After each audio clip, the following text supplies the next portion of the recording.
Hello friends, இன்றைக்கி வந்து நவீனா டைரிஸில் வந்து என்ன பார்க்க போகிறீங்கன்னா, நம்ம அவுட்டோர் ஷூட்டுக்காண்டி வெளியே கிளம்பிக்கிட்டு இருக்கோம். கார்ச்சிரின்ற இடத்துக்கு தான் வந்து நம்ம டீமோட வெளியே கிளம்பிகிட்டு இருக்கோம். போகிற வழியிலே ஒரு இடத்துல வந்து டிராஃபிக் ஆகிப்போச்சு. போனதும் அப்படியே டேனிங் ஆனால் அந்த ஃப்ரேம் 59ன்ற இடத்துக்கு தான் நம்ம வந்து ஃபோட்டோ ஷூட் பண்ண போகிறோம்.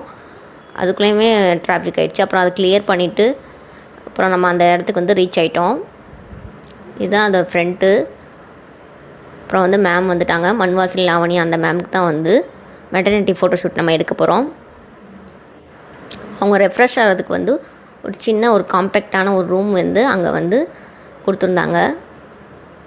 எல்லா கப்புள்ஸ்க்குமே இருக்குது போல் இருக்குது அந்த ரூம்.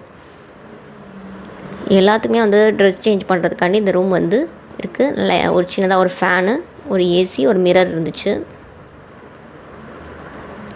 அப்புறம் வந்து மேம் வந்து நமக்கு ஹாய் சொல்கிறாங்க பாருங்கள்.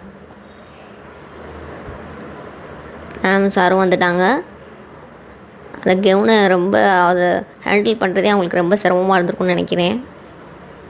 அப்புறம் நம்ம பாய்ஸ் வந்து எல்லாத்தையும் ரெடி பண்ணி விட்டுருந்தாங்க.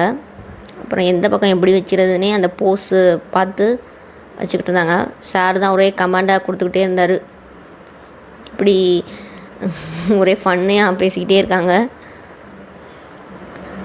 அதுக்கப்புறம் ஒவ்வொரு போஸாக வச்சு எடுத்துக்கிட்டே இருந்தாங்க. என் ஹஸ்பண்ட் வந்து ரீல்ஸ் எடுத்துக்கிட்டு இருந்தாங்க. பாய்ஸ் வந்து ஃபோட்டோஸ் எடுத்துக்கிட்டு இருந்தாங்க. அதுக்கப்புறம் மேம் வந்து நல்லா கோஆப்ரேட் பண்ணுறாங்க. எது சொன்னாலும் இவ்வளோ நேரம் நின்றுக்கிட்டு எல்லாமே பண்ணாங்க. இவ்வளோ ப்ரெக்னென்சி டயத்தில் இவ்வளோ ஆக்டிவாக இருக்குது ரொம்ப ஒரு இதாக இருக்குது. ப்ரெக்னென்சி டயத்தில் இந்த ட்ரெஸ்ஸை போட்டிருக்கதே ரொம்ப கஷ்டம். ஆனால் மேம் வந்து போட்டிருக்காங்க. நல்லா பேசினாங்க. ஏற்கனவே நாங்கள் வந்து தலை தீபாவளிக்கு ஒரு ஃபோட்டோ ஷூட் பண்ணப்போ நாங்கள் அவங்க வீட்டுக்கு போயிருக்கோம். அதனால் மேம் வந்து நல்லா ஃப்ரெண்ட்லியாக பேச ஆரம்பிச்சிட்டாங்க. ஃபஸ்ட் டைமே நல்லா ஃப்ரெண்ட்லியாக தான் பேசினாங்க. அதுக்கப்புறம் நல்லா ஃபோட்டோ ஷூட்லாம் நாங்கள் எடுத்துக்கிட்டே இருந்தோம் ரொம்ப நேரம். அவங்க உட்காரக்கூட இல்லை, கோஆப்ரேட் பண்ணிகிட்டே தான் இருந்தாங்க. அவங்க ஹஸ்பண்ட் நாங்கள் தனியாக போயிட்டார்.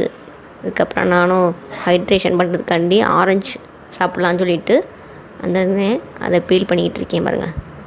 எல்லாத்துக்கும் எடுத்து அதை சாப்பிட்டுட்டு திருப்பி வந்து ஃபோட்டோ ஷூட் பண்ண கிளம்பிட்டோம். என் ஹஸ்பண்ட் வந்து ரீல்ஸ் எடுக்கிறதுக்காண்டி என்ன பண்ணுறாங்க, இப்போ வந்து போர்ட்ரேட்டில் எடுத்துக்கிட்டு இருக்காங்க. அந்த லென்ஸ் போட்டு எடுக்கிறாங்க போல இருக்குது. இது பண்ணுறது தான் ரொம்ப நேரம் ஆச்சு. தூக்கி போட்டு அப்புறம் எப்படியோ ஒரு வழியாக எடுத்து முடிச்சிட்டோம்.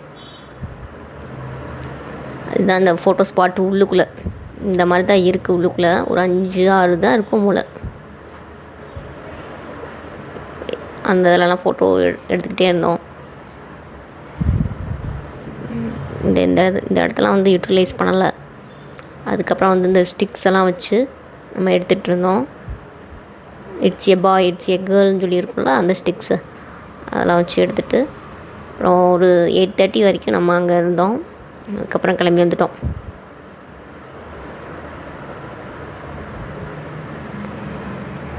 மேம் வந்து கடைசி வரைக்கும் நல்லா கோஆப்ரேட் பண்ணாங்க. நைஸ் டேவாக முடிஞ்சு போச்சு.